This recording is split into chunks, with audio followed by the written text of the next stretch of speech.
पंडित जी गए विवाह पढ़ने, तो पंडित जी बोले मैं तो नहीं जाऊंगा, कर्मनाशा पार करनी है, मैं रेल से आऊंगा। अब रेल से आने में घूम कर आवे तो 2-2.5 घंटे अधिक लगे, और ये नदी पार करती दूसरे गांव में जाना था। समाधान ना मिले तो एक पहलवान था युवक, उसने कहा पंडित जी हम आपका धर्म नष्ट नहीं होने दें, आप हमारे कंधे पे बैठे। ठीक है, पहलवान ने पंडित जी को कंधे पर बिठाया और चला। पर भगवान भी कभी कभी ऐसा व्यंग करते हैं, बीच नदी में पहुंचा और उसका ऐसा बैलेंस बिगड़ा, पांव फिसला के पंडित जी को लिए दिए गिरा नदी में। अब तो पंडित जी बड़े क्रोध में कांपे, मेरा धर्म नष्ट हो गया और काशी का वास इतने दिन किया और कर्मनाशा में तूने सारे पुण्य नष्ट करा दिए। सब लोग हाथ जोड़े और वो बहुत नाराज। एक सज्जन ने कहा कि पंडित जी पुण्य नष्ट अब नहीं हुए, पुण्य नष्ट तो तभी हो गए थे जब आप इसके कंधे पर बैठे। कैसे? इसके तो पुण्य नष्ट हो ही रहे थे, आपके पुण्य बच रहे थे। तो जो दूसरे के पुण्य नष्ट करके अपने पुण्य बचाना चाहे उसके तो पुण्य नष्ट हो ही गए। पंडित जी थोड़ा शांत हुए, लेकिन एक आदमी ने बड़ी अच्छी बात कही कि कर्मनाशा अपवित्र है। बिल्कुल शास्त्र कहते हैं, हम शास्त्रों की बात मानते हैं, लेकिन ये देखो कि यही नदी आगे जाकर गंगा जी में मिलती है।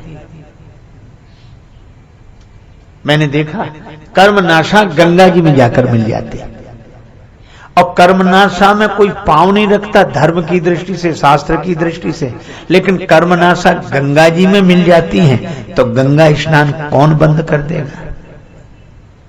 कर्मनाश जल सुरसरी परई, तेई को कहो शीस नहीं धरई। कर्मनाशा का जल गंगा जी में गिर जाए तो कौन शिरोधार्य नहीं करेगा? बस यही है, जब तक वो कर्मनाशा है तब तक शास्त्रों का नियम उसके लिए है, और जैसे ही वो गंगा जी में मिल जाती है वैसे ही शास्त्रों का नियम उसके लिए नहीं है।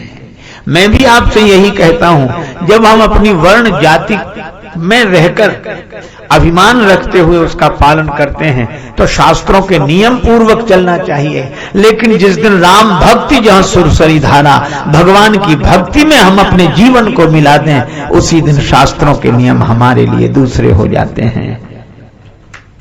पर उसी दिन होते हैं, शास्त्र की मर्यादा है, पर यह शास्त्र से ऊपर। जिसको स्वामी रामानंद जी महाराज वैष्णवाचार्य, उन्होंने बड़ी सुंदर बात कही एक चौपाई में, जाति पाति पूछे नहीं कोई, हरि को भजे सो हरि का होय। और उनका गोत्र अच्युत गोत्र, और कैसे कैसे संत बनाए गए। आप देखो रविदास जी को उन्होंने शिष्य बनाया, माता मीरा जिन्हें गुरु मानते हैं। क्यों? क्या शास्त्र मर्यादा का ध्यान उन्हें नहीं था? लेकिन शास्त्र मर्यादा से अधिक भी भगवान की भक्ति का भरोसा करते थे।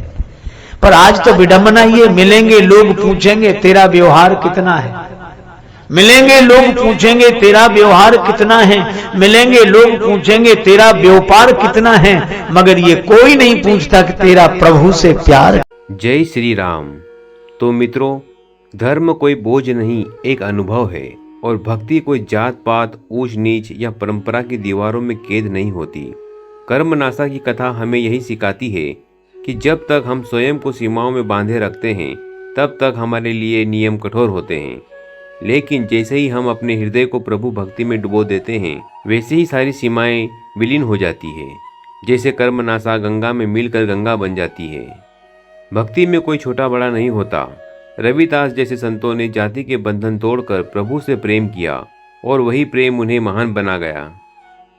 आज दुनिया आपसे पूछती है तुम्हारा व्यवसाय क्या है, बैंक बैलेंस कितना है, पर असली सवाल यह होना चाहिए तुम्हारा प्रभु से कितना प्यार है।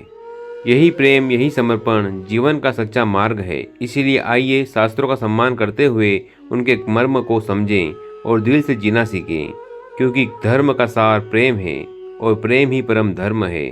जय श्री राम।